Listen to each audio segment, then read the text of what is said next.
Good evening everyone, good afternoon and good morning as well. We are going backwards for today. Today is Sunday, and on Sunday, on humanity's day off, we have to talk about tuning. That's right, not tuna, balance tuning. We have to talk about the nerfs that have been laid down by Blizzard recently to generally tanks, but also a few nerfs to DPS. Don't worry too much, the majority of the nerfs in here for DPS players are going to be about self-sustain, about healing, so it's not that your damage is getting nerfed, okay? So there you go, now you can rest easy. However, where the more significant nerfs are happening are with tanks. Recently, we have heard perhaps some players here and there point out how tanks feel they feel very strong, they feel very powerful at the start of this expansion, they can borderline solo themselves an entire dungeon already. Basically, what players were able to see as a common occurrence was tanks just going around in Mythic 0 pulling 10 packs at the same time,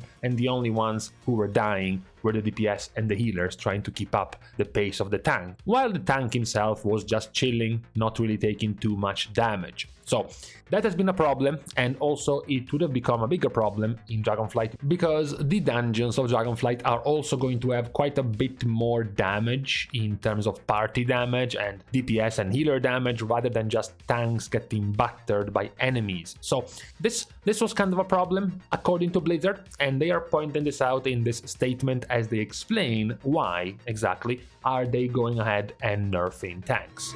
The whole point, as they are saying, is we have been taking a long look at tank survivability as we prepare for the beginning of Season 1. In general, we have found that new talent trees have introduced a lot of power across all classes and specs, but in particular for tanks, we have determined that the damage done to tanks need to be increased. While we are thrilled that players are enjoying playing tanks in Dragonflight, there are some negative effects that can come from tanks being too strong, so we want healers to play a key role in keeping tanks alive, and tanks shouldn't be able to easily solo large portion of encounters after the rest of their entire group is dead, because they simply cannot die.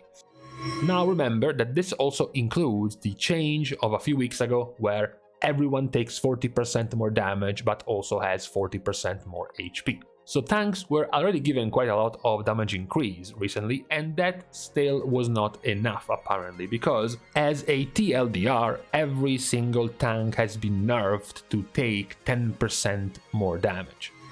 Blood Fortification passive of Blood Decay no longer grants 10% damage reduction, Demonic Wards of Vengeance no longer grants 20% damage reduction, now just 10%, Ursine Adept of Guardian Druid no longer grants 10% damage reduction, etc, etc. So across the board, all the tanks are now going to be taking 10% more damage. Now, even though I understand this point and I agree, tanks were kind of an afterthought for healers in terms of damage taken compared to damage taken of the party.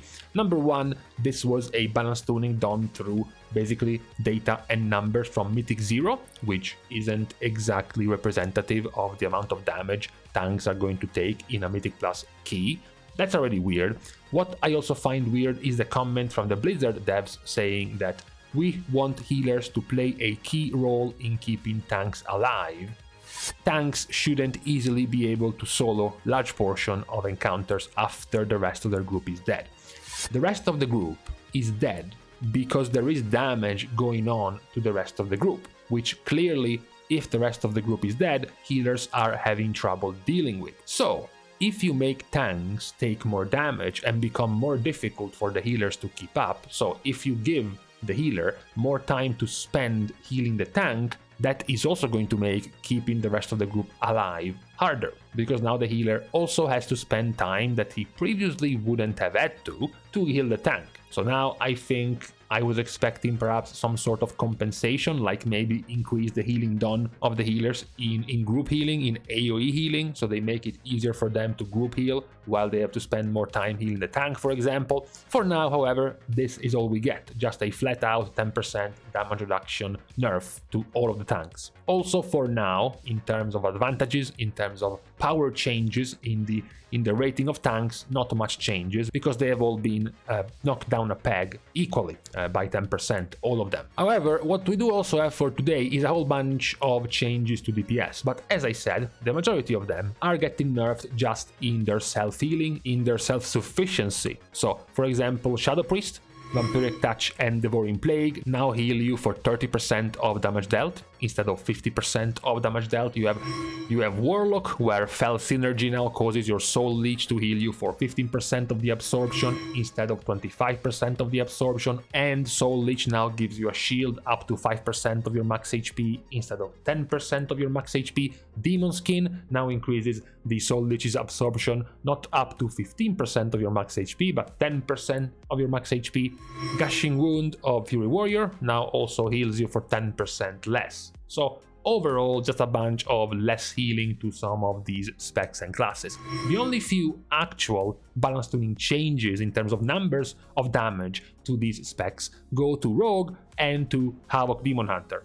Rogue is having Assassination's Poison Bomb nerfed because now Poison Bomb's chance to trigger is no longer 5 and 10% at rank 1 and 2, it's 4 and 8%. Which is kind of weird because it's mostly good in AoE, but then again in AoE was weak enough that Assassination Rogues weren't even using this talent in the first place. So confusing change for Assassination. Also another change, this one is for Outlaw.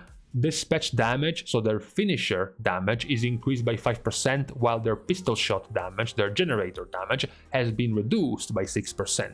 Where we don't have a buff, however, is for Subtlety, because Subtlety's Black Powder, so AoE portion of their build, the damage of Black Powder is reduced by 5%. Again, not too big of a nerf, small changes for Rogue for now. Where we get the biggest change of the day, however, is to Demon Hunter. So first is Havoc. The nerf is there, the nerf is visible because Essence Break damage has been reduced by 8%. Essence Break was a big part of their AoE damage. It had been gigantically buffed compared to their previous shitty talent of Shadowlands. Back then, imagine that, Essence Break used to do 1/5 basically of the damage of the current version of Essence Break. Perhaps now Blizzard realized the damage bump on this ability was a bit too much and nerfed it by 8%. But where we have the biggest of the nerfs for Demon Hunter isn't in Havoc, it is in Vengeance. The Hunt, so big cooldown in the general tree of Demon Hunter, so available to both specs. Now the Hunt heals Havoc players for 10% of the damage they do instead of 25% of the damage they do, and for 20 seconds instead of 30. This is a nerf, of course. Where this becomes a much bigger deal is for Vengeance, because the Hunt used to give Vengeance Demon Hunters 50% healing based on the damage they do for 30 seconds. Now this 50% is nerfed down to 20, and the duration is also nerfed down to 20 seconds. So the duration is gutted from 30 to 20, and the self-healing is gutted from 50% to 20%, which is a massive change to the self-healing and the basically self-sufficiency of Vengeance Demon Hunter, on top of the already mentioned 10% more damage taken nerf that was given to Vengeance, just like all the other tanks. So basically Vengeance is the only tank which gets hit twice. And it also makes sense because if we were to be asked which of the tanks is currently ahead of the curve, which of the tanks currently look the best, was Vengeance. So of course Vengeance is the tank spec which receives extra attention from Blizzard with another layer of nerfs. Also warranted, also the self-healing of Vengeance was also warranted. This is not enough, there is also another tiny nerf, which is Charred Warblades now heal you for 3% of your fire damage instead of 5% of your fire damage. But of course, when you put this next to the original nerf to the Hunt, this one pales in comparison to the effect that the healing nerf of the Hunt will have for Demon Hunter players, Havoc as well, as we mentioned, but more importantly for Vengeance. So these overall have been the balance tuning changes for today. Perhaps a little bit boring if you were expecting some major last bit of tuning to numbers of abilities, buffs and nerfs to damage of specs. It's not really happening. We only have gotten a handful of specs changed in their damage numbers. Most of this last bit of tuning was aimed at tankiness of tanks and also tankiness, self-sufficiency of a few of the DPS specs. Maybe we still have some times, a few days left, before we get one more last round of tuning before the season begins. Maybe, not sure,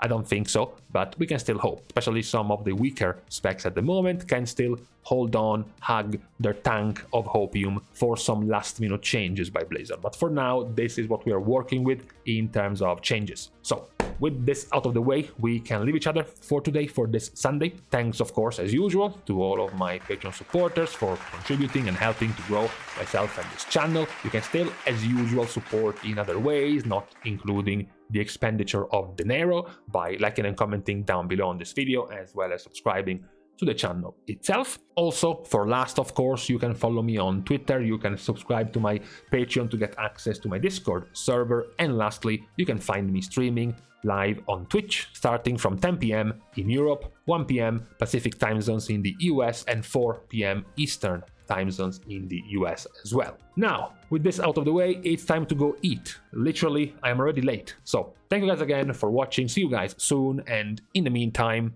once again, the lying weathermen come back. This was the second week in a row where we were being told it was going to snow. It ain't snowing yet. So you are all, once again, a bunch of frauds.